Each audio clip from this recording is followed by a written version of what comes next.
أعوذ بالله من الشيطان الرجيم. بسم الله الرحمن الرحيم. قل أعوذ برب الناس ملك الناس إله الناس من شر الوسواس الخناس الذي يوسوس في صدور الناس من الجنة والناس. صدق اللہ العظیم. میرے محترم بھائیوں، دوستوں، بزرگوں، ہم نے پہلے والی مجلس میں وعدہ کیا تھا کہ انشاءاللہ وسوسے کے متعلق آنے والی مجلس کے اندر بتائیں گے، کچھ وضاحت بیان کریں گے. وضاحت بیان کرنے سے پہلے ضروری معلوم ہوا کہ واپس سورہ ناس کا ترجمہ ہو جائے تاکہ ہمارے ذہن کے اندر بیٹھ جائے. اللہ تبارک و تعالیٰ فرما رہے ہیں قل اعوذ برب الناس، آپ فرما دیجئے کہ میں پناہ مانگتا ہوں سب لوگوں کے پروردگار کی، ملک الناس تمام لوگوں کے بادشاہ کی، الہ الناس تمام لوگوں کے معبود کی پناہ چاہتا ہوں، من شر الوسواس الخناس الذی یوسوس فی صدور الناس، اس وسوسے ڈالنے والے کے شر سے جو پیچھے کو چھپ جاتا ہے، جو لوگوں کے دلوں میں وسوسہ ڈالتا ہے. من الجنۃ والناس، چاہے وہ وسوسہ ڈالنے والا جنات میں سے ہو یا انسان میں سے. دیندار طبقہ جو ہے اسی کو اللہ کے حکم سے جو ہے وسوسے کا پرابلم پیش آتا ہے. دیندار طبقے کو ہی وسوسے کا پرابلم جو ہے پیش آتا ہے، کیونکہ جو بے دین ہوتے ہیں اور جو کافر ہوتے ہیں ان کے اوپر شیطان اپنے وسوسے کی محنت کر کے، ان کے دلوں کے اندر باتیں ڈالنے کی محنت کر کے اپنی محنت کو برباد کرنا نہیں چاہتا. اس لیے وہ مسلمانوں کے دل کے اندر اور خاص طور پر دیندار طبقے کے اندر دلوں کے اندر ہی وساوس ڈالتا ہے. نبی کریم صلی اللہ علیہ وسلم سے بہت ساری احادیث وساوس کے سلسلے کے اندر، وسوسوں کے سلسلے کے اندر بیان کی گئی ہے. ان تمام کا احاطہ تو بہت دشوار ہے، لیکن آپ کے سامنے کچھ احادیث بیان کرتا ہوں اور اسی کے ضمن کے اندر انشاءاللہ آج کی پوری مجلس ہوگی. حضرت ابو ہریرہ رضی اللہ تعالیٰ عنہ نبی کریم صلی اللہ علیہ وسلم سے روایت کرتے ہیں کہ نبی کریم صلی اللہ علیہ وسلم نے فرمایا، اللہ تبارک و تعالیٰ نے میری امت سے ان چیزوں کو معاف فرما دیا جن کے خیالات ان کے دلوں میں آتے ہیں، جن کے وساوس ان کے دلوں میں آتے ہیں، جب تک کہ وہ اس پر عمل نہ کرے یا اپنی زبان سے ادا نہ کرے. یہ روایت بخاری شریف اور بھی بہت ساری احادیث کی کتابوں کے اندر موجود ہے. دوسری روایت جو ہے مسلم شریف کی ہے، وہ بھی حضرت ابو ہریرہ رضی اللہ تعالیٰ عنہ فرماتے ہیں کہ نبی کریم صلی اللہ علیہ وسلم کے پاس بعض صحابہ آئے اور ان سے پوچھا، نبی کریم صلی اللہ علیہ وسلم سے پوچھا کہ ہم اپنے دلوں کے اندر ایسے خیالات پاتے ہیں جن کا بیان کرنا ہمیں بہت بھاری معلوم ہوتا ہے. تو نبی کریم صلی اللہ علیہ وسلم سے ان سے پوچھا، او قد وجدتموہ، کیا آپ ایسا پاتے ہو؟ تو انہوں صحابہ کرام رضی اللہ تعالیٰ عنہم نے فرمایا، نعم، جی ہاں، ہم ایسا ہی پاتے ہیں. تو نبی کریم صلی اللہ علیہ وسلم نے فرمایا، ذالک صریح الایمان، کہ یہ تو کھلم کھلا ایمان ہے، یہ تو کھلم کھلا ایمان ہے. دوسری روایت حضرت عبداللہ ابن عباس رضی اللہ تعالیٰ عنہ سے روایت کی گئی ہے جو مشکات کے اندر ہے.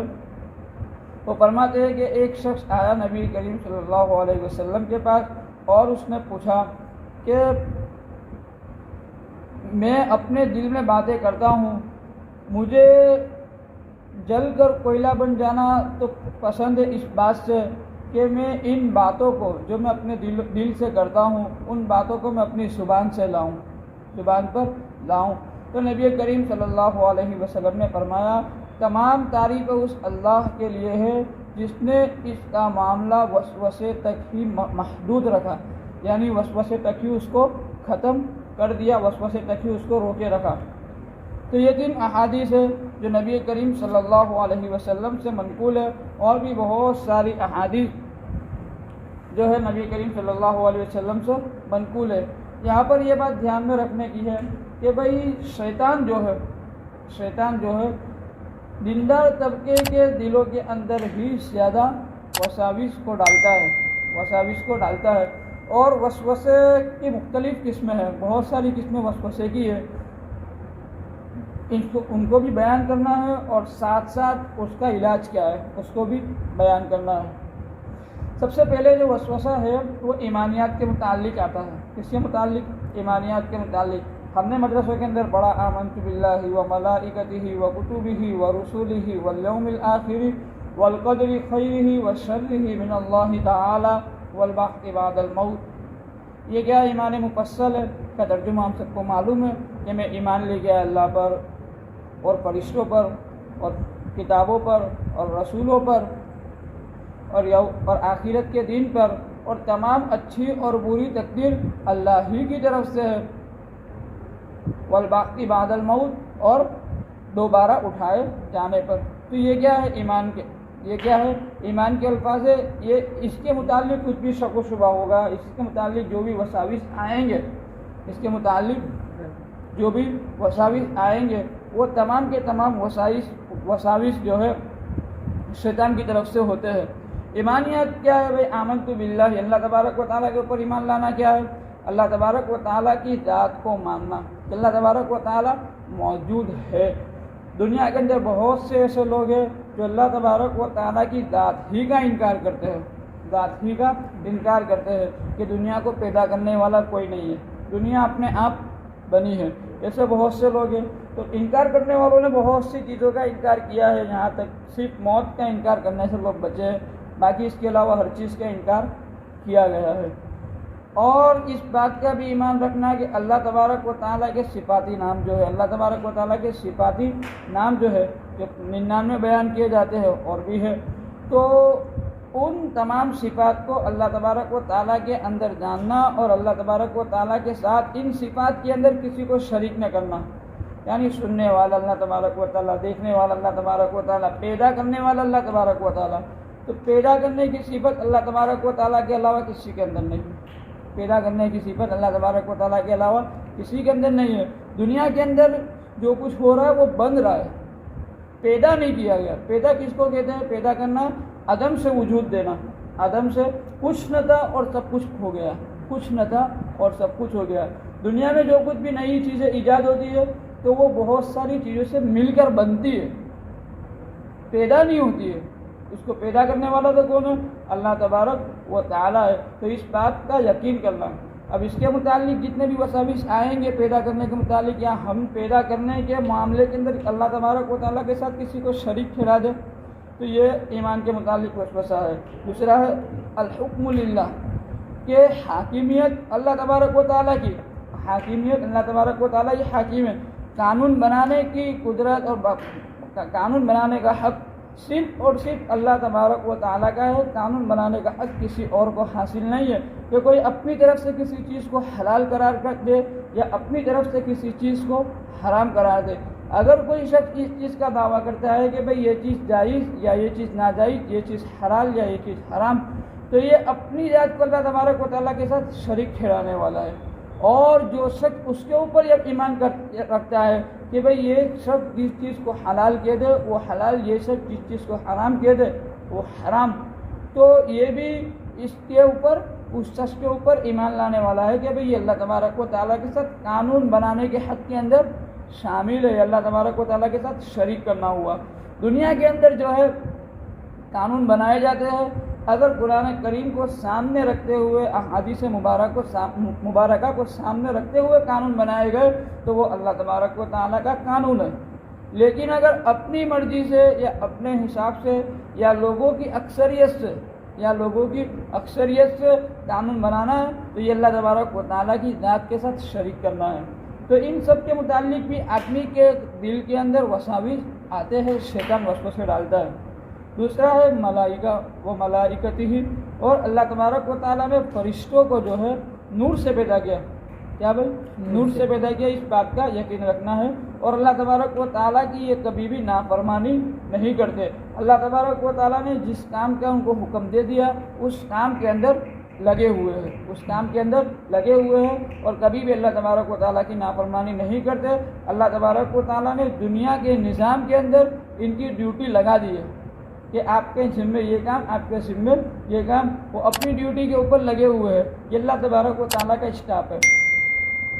وَكُتُبِهِ، اور میں کتابوں کے اوپر ایمان لایا. کتابوں کے اوپر اللہ تبارک و تعالیٰ نے آسمان سے جتنی بھی کتابیں اپنے نبی کے اوپر اتاری، اپنے نبیوں کے اوپر اتاری، ان تمام کی تمام کتابوں کے اوپر کیا لایا؟ میں ایمان لایا.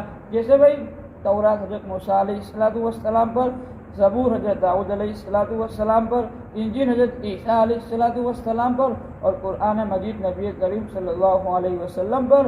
اور جو ہے قرآن کریم قیامت تک کے لیے، قرآن کریم قیامت تک کے لیے کیا ہے؟ قانون ہے، اور قیامت تک کے لیے ہدایت کا راستہ ہے. اس کے علاوہ جتنے بھی راستے ہیں، جتنے بھی قانون ہیں، جتنے بھی قوانین ہیں، وہ سارے کے سارے قرآن کریم سے ہٹ کر ہے. اس بات کا یقین رکھنا، اس بات کا یقین رکھنا. اب اس کے مخالف اگر کوئی وساوس آتے ہیں تو وہ بھی ہمارے ایمان لیوا ہے اور ایمان کو ختم کر دینے والے ہیں. ورسولہ، اور اس بات کا ایمان رکھنا کہ اللہ تبارک و تعالیٰ نے بہت سے انبیاء علیہ السلام کو دنیا کے اندر مبعوث فرمایا، اور آدم علیہ السلام سے لے کر نبی کریم صلی اللہ علیہ وسلم تک بہت سے انبیاء کرام علیہ السلام آئے. اور ان انبیاء کرام علیہ السلام کے بعد اللہ تبارک و تعالیٰ اپنے احکامات کو اتارتے تھے، اور یہ احکامات انبیاء کرام اپنی امت کو سکھاتے تھے، بتلاتے تھے، تعلیم دیتے تھے. اس بات کا کیا کرنا؟ یقین کرنا. یہ ایمانیات ہے. یہ کیا ہے؟ ایمانیات ہے. اس میں ذرا بھی 19-20 ہوئی، اس میں ذرا بھی 19-20 ہوئی تو آدمی ایمان سے چلا جاتا ہے. آدمی کیا بھائی؟ ایمان سے نکل جاتا ہے. ابھی جو ہے یہ وساوس شیطان ہمارے دلوں کے اندر ڈالتا ہے. کبھی آدمی کے دل کے اندر خیال آتا ہے کہ اللہ تعالیٰ موجود ہے یا نہیں ہے. آدمی کے دل میں کبھی خیال آتا ہے کہ اللہ تعالیٰ ہے بھی یا نہیں ہے. کبھی یہ خیال آتا ہے کہ بھئی نبی کریم صلی اللہ علیہ وسلم کبھی پیدا ہوئے بھی یا نہیں. کبھی یہ سب آدمی کے دل کے اندر شیطان خیالات ڈالتا ہے. لیکن جو ایمان والا ہوتا ہے وہ ان خیالات سے گھبرا جاتا ہے. کیا جاتا ہے؟ گھبرا جاتا ہے کہ میرے کو یہ کیا خیال آیا، میرے کو یہ. دوسری حدیث کے اندر ہم نے بیان کیا، دوسری حدیث کے اندر صحابہ کرام رضی اللہ تعالیٰ عنہ مجمعین نے ہمارے لیے سارے مسئلے آسان کر دیے. قیامت تک ہم کو جتنے مسائل پیش آنے والے ہیں ان تمام کو اللہ تبارک و تعالیٰ نے صحابہ کے ذریعے نبی کریم صلی اللہ علیہ وسلم سے دریافت فرما لیے، اور نبی کریم صلی اللہ علیہ وسلم نے ان تمام کا حل بتا دیا، ان تمام کا حل بتا دیا. اچھا، ایمان جو ہے بہت ہی قیمتی چیز ہے، بہت ہی قیمتی چیز ہے. اب ان یہ وسوسے جب ہمارے دل میں آئے تو اس سے بے خبر بھی نہیں ہوا.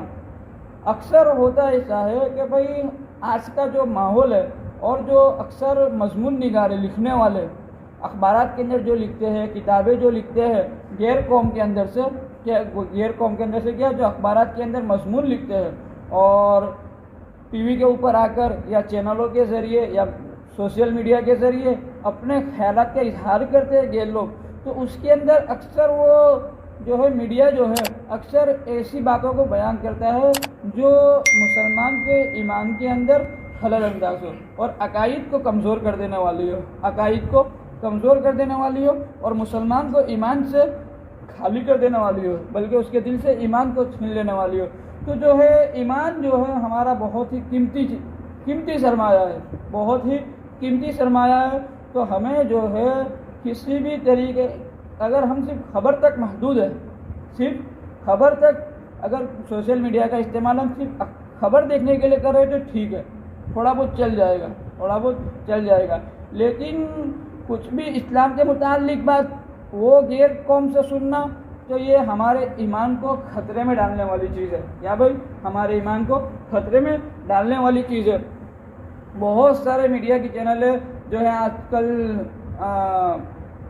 عورتوں کی آزادی کے بارے میں بات چیت کرتی ہے. تو عورتوں کی آزادی کے بارے میں پھر جب بات چیت کرتی ہے تو وہ اس میں آتی ہے کہ بھائی اسلام نے کیسی پابندیاں لگائی، اسلام نے کیسی پابندیاں لگائی. اب وہ اسلام کے اوپر بھی حملہ کرتی ہے. اب مسلمان بیچارہ وہ کبھی عالم کے پاس جاتا نہیں ہے، کبھی عالم کی بات سنتا نہیں ہے کہ اسلام کیا ہے. اور جب وہ ایسی میڈیا کی باتیں سنتا ہے تو اس کے دل کے اندر طرح طرح کے خیالات آتے ہیں، بہت ساری باتیں ہیں جو میڈیا کے اندر الگ الگ طریقے سے. بھائی پہلے کچھ سالوں پہلے طلاق کا مسئلہ چلا تو اس کے اوپر میڈیا نے اپنے من میں جو آیا وہ کہا. آدمی اگر ان ساری باتوں کے اندر وسوسے کے اندر پڑ جائے گا تو اس کے ایمان کا خطرہ ہے. اس کے ایمان کا کیا ہے؟ خطرہ ہے. تو جو ہے ہمیں دین کا علم معتبر علماء سے ہی حاصل کرنا ہے. اپنے علاقے کے معتبر علماء سے ہی حاصل کرنا ہے. میڈیا کو اگر ہم استعمال کرتے ہیں تو وہ صرف خبر تک، کہاں تک؟ صرف خبر تک. اس کے علاوہ ہمیں کسی چیز کا میڈیا کے اندر استعمال بالکل بھی نہیں کرنا، ورنہ یہ ہمارے ایمان کے لیے بہت ہی خطرے کی علامت ہے. اور دوسری چیز ہے کہ بھئی دوسرا جو وسوسہ آتا ہے، پہلا کیا تھا؟ ایمانیات کے متعلق. کس کے متعلق؟ ایمانیات کے متعلق. دوسرا وسوسہ ہے وہ فسق و فجور کے بارے میں، یعنی گناہوں کے بارے میں وسوسے آتے ہیں. کیا وسوسے آتے ہیں کہ بھئی میں چوری کر لوں، میرا کچھ ضرورت ہے ابھی چوری کر لوں، زنا کر لوں، کوئی جگہ ڈاکہ ڈال دوں، میرے پیسوں کی ضرورت پوری ہو جائے گی. یا بھئی سب لوگ بیٹھے ہوئے ہیں، 8-10 لوگ بیٹھے ہوئے ہیں، کسی کی کوئی بات بیان کر دوں، کسی کی کوئی برائی بیان کر دوں، کسی کی مذاق اڑا لوں. یہ سارے وسوسے شیطان ڈالتا ہے. یہ سارے وسوسے انسان کے دلوں کے اندر شیطان ڈالتا ہے کہ بھئی میں کس طریقے سے سامنے والے کی مذاق اڑاؤں، سامنے والے کی کس طریقے سے مذاق اڑاؤں، سامنے والے کو تکلیف کس طریقے سے پہنچاؤں. یہ سارے وسوسے شیطان ڈالتا ہے. اگر آدمی اس وسوسے کو اپنے دل کے اندر رکھے اور سامنے والے کو تکلیف نہ پہنچائے، یا زنا کا خیال آیا زنا نہ کرے، چوری کا خیال آیا چوری نہ کرے، اسی طریقے سے جتنے بھی گناہ ہیں ان گناہوں سے اگر اپنے آپ کو بچایا تو اس کے اوپر کوئی گناہ نہیں ہے. اس کے اوپر کوئی گناہ نہیں ہے. گناہ اس وقت ہوگا جب جو وسوسہ شیطان نے دل میں ڈالا، مثال کے طور کے اوپر ڈالا کہ بھئی 5-6 لوگ بیٹھے ہوئے، میں اس کی مذاق اڑا لوں، میں اس کی مشکری اڑا دوں، تو اس وقت جو ہے یہ اگر ہم نے عمل کیا تو گناہ ہوگا. تو کیا ہوگا؟ گناہ ہوگا. لیکن اس سے اپنے آپ کو الگ رکھا، کنٹرول کیا، مذاق نہیں اڑائی، کسی کی برائی بیان نہیں کی، تو اس کا گناہ نہیں ہوگا. تو جب بھی گناہ کے خیالات آئے اس وقت ہم کو فوراً یہ خیال کرنا ہے کہ یہ خیال ڈالنے والا شیطان ہے اور شیطان میرا دشمن ہے، میں اس کی بات کیوں مانوں؟ شیطان میرا دشمن ہے، میں اس کی بات کیوں مانوں؟ تمام گناہوں کے متعلق یہی خیالات ہمارے دل کے اندر فوراً آنا چاہیے.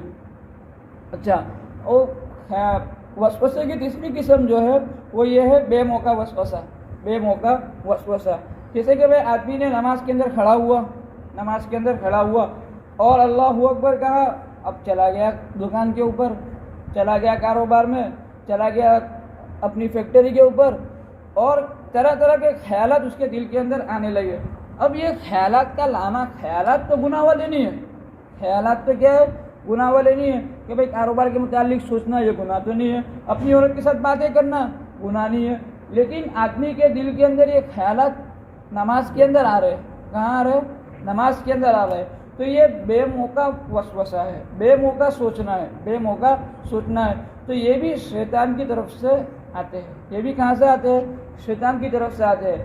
اب جو ہے ہمارا شیڈیول بھی ایسا ہے، ہمارا نماز پڑھنے کا طریقہ بھی ایسا ہے. نماز کے لیے ایک مستقل اللہ تبارک و تعالیٰ نے نظام بنایا کہ بھئی آدمی اذان سے پہلے مسجد میں آ جائے، استنجا سے فارغ ہو جائے، استنجا سے فارغ ہونے کے بعد اطمینان سے وضو کر لے، وضو کرنے کے بعد نماز سے پہلے کی سنتیں جو ہے وہ ادا کرے.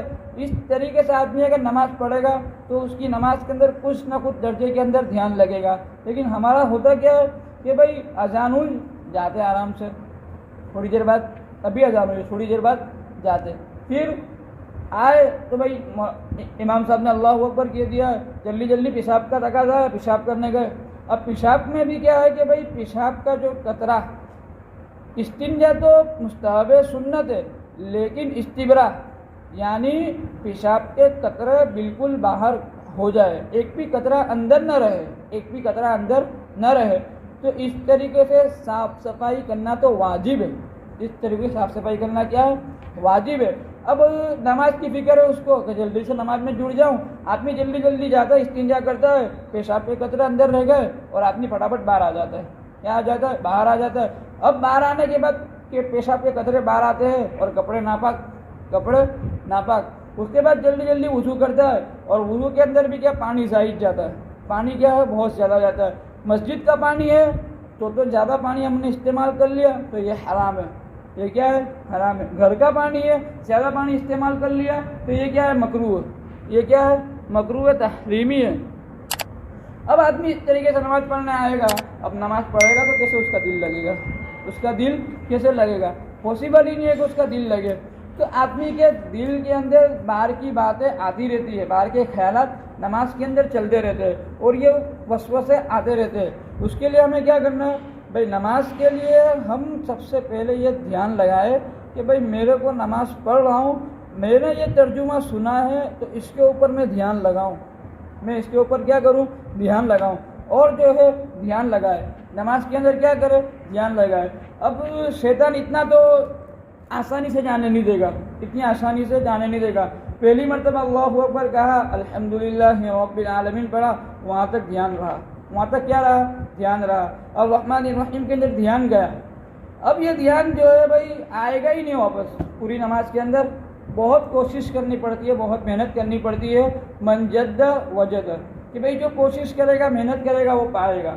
آدمی دنیا کے اندر بھی کتنی محنت کرتا ہے، کتنی کوشش کرتا ہے، تب جا کے اس کو کچھ معمولی چیزیں حاصل ہوتی ہے. امبانی بھی تو ایک دن میں تو کوئی کروڑ پتی ابج پتی نہیں بن گیا، بلکہ اس نے کتنے پاپڑ بیلے. تو نماز ہے، نماز کے لیے ہم کو حد درجہ محنت کرنی پڑے گی. اب ہم سوچیں کہ بھائی ہم نے نماز کے متعلق سنا، ہم صبح کی نماز جو ہے انشاءاللہ پوری کے پوری دھیان اور توجہ کے ساتھ پڑھیں گے، دھیان اور توجہ کے ساتھ پڑھیں گے. اب پہلے دن ہم نے نماز پڑھی الحمدللہ رب العالمین، جب جو دھیان رہا اس کے بعد دھیان چلا جائے گا. اس کے بعد کیا ہوگا؟ پھر 2 دن کے بعد واپس خیال آئے کہ بھائی ہم نے دھیان سے نماز پڑھنے کا ارادہ کیا تھا، دھیان سے نماز پڑھنے کا ارادہ کیا تھا.